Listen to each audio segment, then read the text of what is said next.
Fever are coming off a thrilling win earlier in the week over the Washington Mystics. Caitlin Clark, you've seen it by now, or should I say, now you know. A 30-plus foot three-pointer to give the Fever a win, one of the most iconic moments in her young 3-year career. There's no question about that. But we are exactly a quarter of the way, 25% of the way through this WNBA season. And it's been up and down for the Indiana Fever, both on the court and off the court. I think anybody would tell you that. The Fever are 6-5 as it stands right now, in the middle of the pack when it comes to the WNBA. And it's been a different kind of season, a different kind of adversity that this team has learned from than in years past. Stephanie White said so today ahead of practice. Aaliyah Boston agreeing when I asked them both what they've learned about this iteration of the Indiana Fever a quarter of the way through the season. What do you take the most from that, though, to move into tomorrow's game? Yeah, that we got an ugly win. I think some of our losses have been like such few points and we haven't came out the win, and sometimes you just need to see you have the highest score at the end of the game, and I think we did that. Obviously, DC, they went on a run, used that home court momentum, but super proud of us, and Caitlin obviously hit a big shot.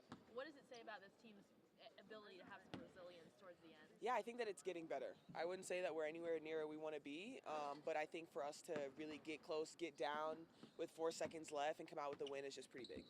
You were about a quarter of the way through the season. What would you say you've learned about this iteration of the Indiana Fever this year's standard? Yeah, I think that we got to get a little tougher.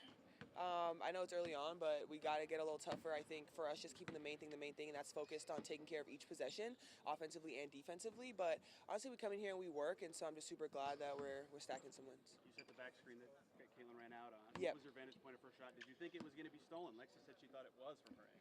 Honestly, from my angle, I didn't see it until Cody ran past it, because I was trying to find somebody to screen, and there was no one because they both got caught up on Lexi's slip out.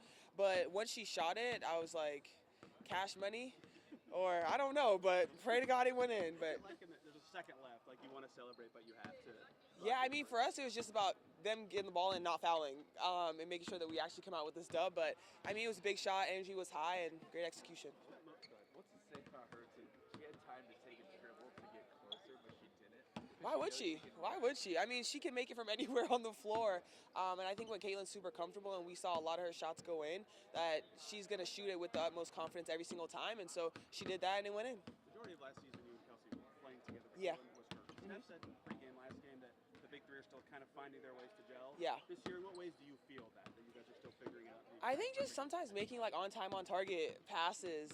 But I feel like for the most part we have it. It's just about making sure that each possession we figure out what we want to do in that situation based on how they're guarding. But I feel like we're finding our groove.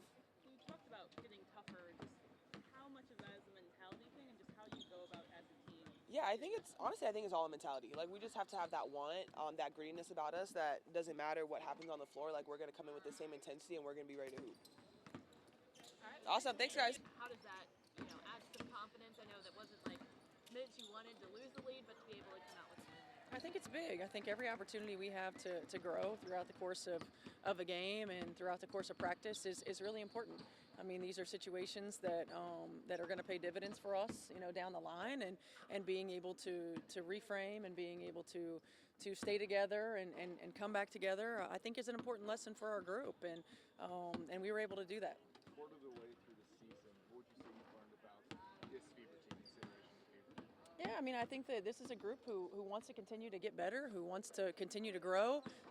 We're finding our way. It's a different type of resilience than we dealt with last year, and a different type of challenges than we dealt with, a year ago. And so just learning how to navigate it. They work incredibly hard. They stay together. And I think growing through in-game moments is going to be part of our process. You walked away from that game like the last one, where for a lot of the game you don't play particularly well, but you still win. Do you want to look at it more as a learning thing? Do you want to try to view it as a positive when you win? How do you do that as a coach? I mean, I think both. I think certainly it's a positive. Our end-of-game execution continues to be really good, and that's a positive thing because you're gonna be in those situations throughout the course of the season. We've got to grow in our moments of not executing, and our moments where we relax a little bit. We've played from behind a lot, before a year ago, or what, and now we've got to learn to play with the lead, and that's a different type of pressure. There's a different type of urgency consistency that you need to have. And I say it a lot, and it's true. It's not just word speak or coach speak. Like, there's no substitute for experience. And I think each time we get an opportunity to experience it, and then to come out on the winning side of it, is important. You talked about your big three gelling before last game. We're still working on it. Yeah. They spend their whole lives having the ball, being the best player on their team before they get here. What do you have to do to make them gel as effectively as possible, especially when last year they weren't all playing at the same time? Yeah, I mean, I don't think you make it happen. I think it's something that's very organic. You saw it in year one where it took a little bit of time, and then eventually it did. And in year two, we didn't really get that opportunity. So I think for us, it's just continuing to point out. Most of I think the gelling is being on time with our action, being on time with our passes, being on time with our reads, and we're a little bit hesitant or a little bit late. And sometimes that's execution based, sometimes that's trust, and sometimes that's rhythm and flow and timing.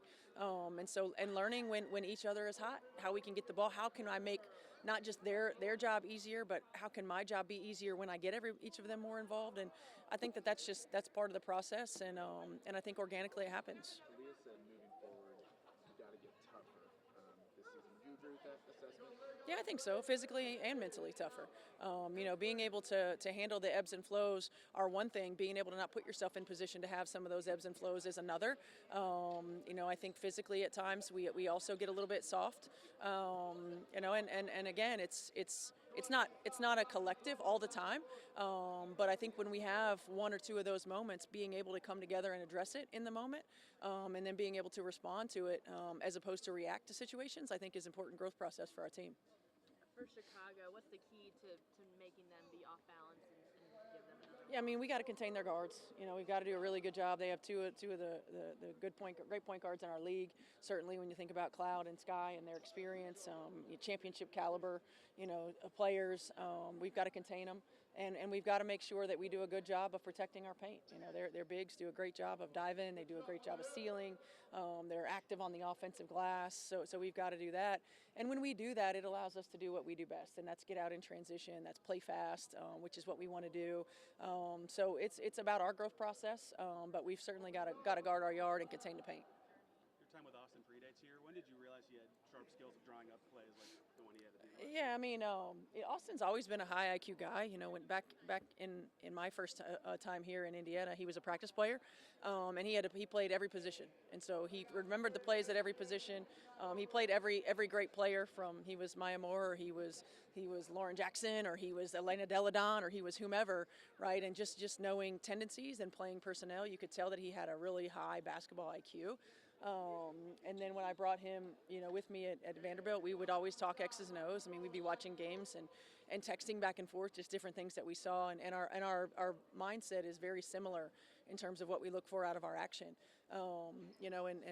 It's funny because I was talking to Lynn the other day, and it's, you get to a point in coaching where it's like you're ready to hand that off to somebody else. And that's the thing that I love about the game, but where we are collectively, being able to hand that off to him, I trust him implicitly. He's really good at all that stuff, and we continue to see things the same way. And he's super creative, watches a lot of basketball, and takes a lot of pride in it. Obviously, there is a long season left, a lot of games left, a lot to be learned for this young Indiana Fever team. There's no question about it, but the urgency is high to win and win a lot as we press on this Indiana Fever and WNBA season. Next up for Indiana, Thursday against the Chicago Sky. That game is on WTHR, and we'll be here and give you a full report. And there's no question about that. For now here, reporting on the Fever, I'm Dominic Miranda, 13 Sports.